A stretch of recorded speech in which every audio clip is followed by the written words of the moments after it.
আসসালামু আলাইকুম। অন্তর্বর্তীকালীন সরকার গঠিত হওয়ার পর থেকে সবথেকে গুরুত্বপূর্ণ যে বিষয়টি আলোচিত হচ্ছে সেটি হচ্ছে জাতীয় নির্বাচন। এবং অন্তর্বর্তীকালীন সরকার কবে এই জাতীয় নির্বাচন দিবে বা কবে নাগাদ জাতীয় নির্বাচন অনুষ্ঠিত হবে? এ নিয়ে কিন্তু বিভিন্ন সময়ে বিভিন্ন ধরনের আলোচনার জন্ম হয়েছে। একই সাথে অন্তর্বর্তীকালীন সরকারের কাছ থেকে আমরা বিভিন্ন ধরনের রোডম্যাপ পেয়েছি কিংবা বিভিন্ন ধরনের নির্বাচনী বার্তা আমরা পেয়েছি। এবং এই নির্বাচন কবে নাগাদ সংগঠিত হবে, সংস্কার আগে হবে নাকি নির্বাচন আগে হবে, এই বিষয়ে কিন্তু রাজনৈতিক দলগুলোর সাথে বিভিন্ন ধরনের মতপার্থক্য বিভিন্নভাবে তৈরি হয়েছে। তবে এখানে সবথেকে বেশি যে মতপার্থক্য সৃষ্টি হয়েছে, সেই রাজনৈতিক দলটি হচ্ছে সাধারণত জাতীয়তাবাদী দল বিএনপি। এবং এই বিএনপি কিন্তু চাচ্ছে দ্রুত একটি জাতীয় নির্বাচন। বিএনপির এখানে দ্রুত জাতীয় নির্বাচন চাওয়াকে ঘিরে কিন্তু নানামুখী প্রশ্ন উঠে এসেছে। এর মধ্যে সবথেকে গুরুত্বপূর্ণ যে প্রশ্ন সেটি হচ্ছে বিএনপি প্রকৃতপক্ষে কেন দ্রুত জাতীয় নির্বাচন চাচ্ছে?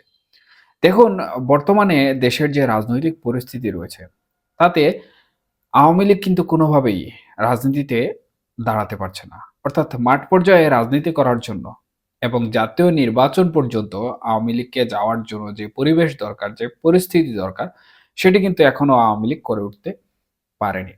যদিও বিশদভাবে আন্তর্জাতিক মহল থেকে বাংলাদেশে অবাধ এবং সুষ্ঠু গণতান্ত্রিক পদ্ধতিতে একটি নির্বাচন অনুষ্ঠিত করার বা অনুষ্ঠিত হওয়ার বিষয়ে ইতিমধ্যে নানা ধরনের বার্তা আমরা আন্তর্জাতিক মাধ্যম থেকে পেয়েছি।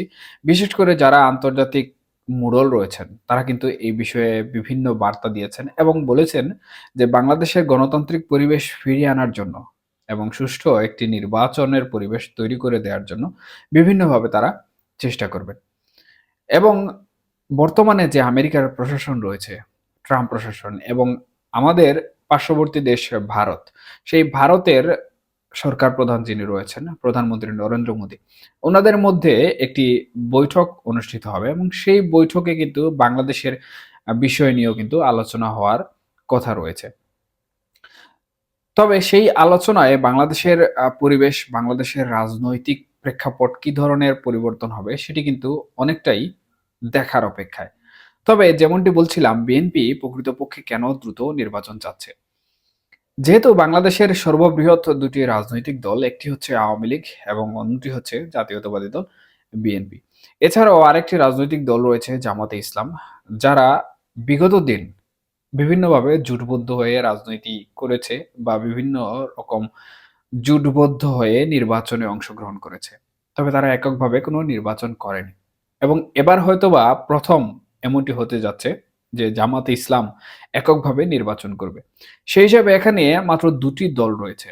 ১ম হচ্ছে বিএনপি এবং দ্বিতীয় হচ্ছে জামাতে ইসলাম। যেহেতু আমি পূর্বেই বলেছি যে পতনের পর থেকে আওয়ামী লীগ এখন পর্যন্ত রাজনীতির মাঠে বা নির্বাচন পর্যন্ত যাওয়ার তাদের যে রাজনৈতিক মাঠের পরিবেশ দরকার, সেই পরিবেশ কিন্তু এখন পর্যন্ত তারা করে উঠতে পারেনি। সেই হিসাবে বিএনপি যত দ্রুত এই নির্বাচনটি পাবে, তত আওয়ামী লীগের পক্ষে নির্বাচনে আসা বা আওয়ামী লীগের বর্তমান যে পরিস্থিতি রয়েছে, সেই পরিস্থিতি অনুযায়ী আওয়ামী লীগ নির্বাচনে আসতে পারবে না বলে ধরে নেওয়া হচ্ছে। যার প্রভাবে কিন্তু বিএনপি এখানে তাদের যে ভোট রয়েছে বা ভোট ব্যাংক রয়েছে, সেগুলোকে কাজে লাগিয়ে এককভাবে কিন্তু নির্বাচনে জয়লাভ করার একটি সম্ভাবনা দেখছে।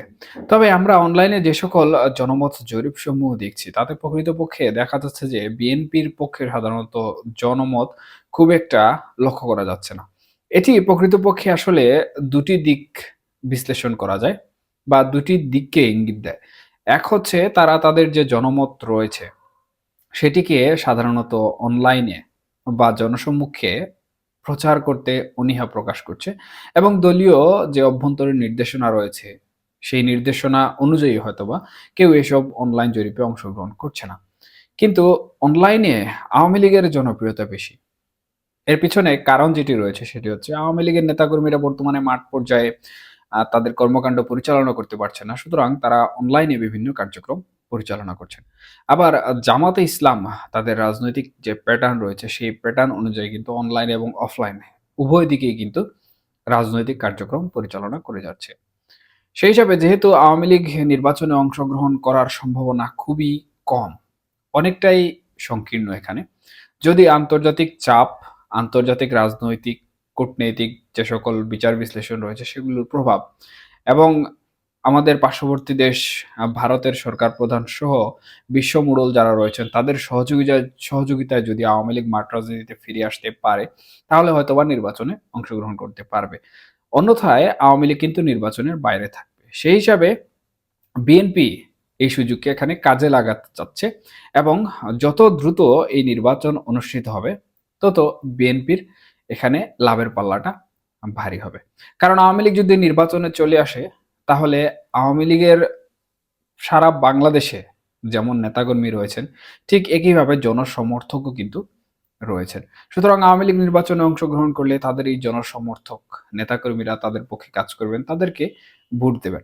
আবার অনেক সাধারণ মানুষ রয়েছেন যারা আওয়ামী লীগের কাছ থেকে আওয়ামী লীগের সময় বিভিন্ন ধরনের সুযোগ সুবিধা ভোগ করেছেন, আওয়ামী লীগ বিভিন্নভাবে তাদেরকে সেবা করেছে। সেখানে আওয়ামী লীগকে তারা ভোট দেবেন। কিন্তু আওয়ামী লীগ যদি না আসে, তাহলে এই ভোটের কিছু অংশ কিন্তু বিএনপির পক্ষে চলে যাবে। কারণ আওয়ামী লীগপন্থী যারা মানুষ রয়েছেন বা আওয়ামী লীগকে যারা পছন্দ করেন, তারা প্রকৃতপক্ষে জামাত ইসলামকে কোনোভাবে ভোট দিবেন না। এখানে ঐতিহাসিকগত কিছু দ্বন্দ্ব রয়েছে, ঐতিহাসিকগত কিছু প্রশ্ন রয়েছে। তবে এই বিষয়ে আলোচনা করা অনেকটাই জটিল এবং বিশ্লেষণ করাটাও অনেক জটিল। তবে আমি যেমনটি মনে করছি যে আওয়ামী লীগপন্থী মানুষ জামাতে ইসলামকে তাদের ভোট বা ভোটাধিকার প্রয়োগ করে সমর্থন জানাবে না। সুতরাং বিএনপি এই কিছু সংখ্যক ভোট কাজে লাগাবে এবং নির্বাচনে জয়লাভ করার একটি সম্ভাবনা তৈরি করছে বা একটি স্বপ্ন তারা দেখছে। সুতরাং এই বিষয়ে যে বিষয়টি আসলে আলোচিত হচ্ছে, এটি অত্যন্ত সহজ এবং খুবই সাবলীল একটি পরিসংখ্যান। অপরদিকে ডোনাল্ড ট্রাম্প এবং মোদি এই যে ফেব্রুয়ারির ১৩ তারিখ যে আলোচনা বা বৈঠক অনুষ্ঠিত হবে বা বৈঠকে বসবেন, সেই বৈঠক থেকে কিন্তু আওয়ামী লীগের রাজনীতিতে ফেরা নিয়ে যদি কোনো ধরনের কথাবার্তা হয় বা শেখ হাসিনার রাজনীতি নিয়ে কোনো ধরনের কথাবার্তা হয় এবং বাংলাদেশের অভ্যন্তরীণ যে বিষয়গুলো ঘটছে সেগুলোকে নিরপেক্ষ একটি প্রেক্ষাপট তৈরি করে যদি আওয়ামী লীগকে বাংলাদেশের রাজনীতিতে বা মাঠ রাজনীতিতে পুনরায় ফিরিয়ে আনার প্রক্রিয়া সচল হয়, তাহলে আওয়ামী লীগও হয়তোবা নির্বাচনে অংশগ্রহণ করার একটি সুযোগ রাখবে।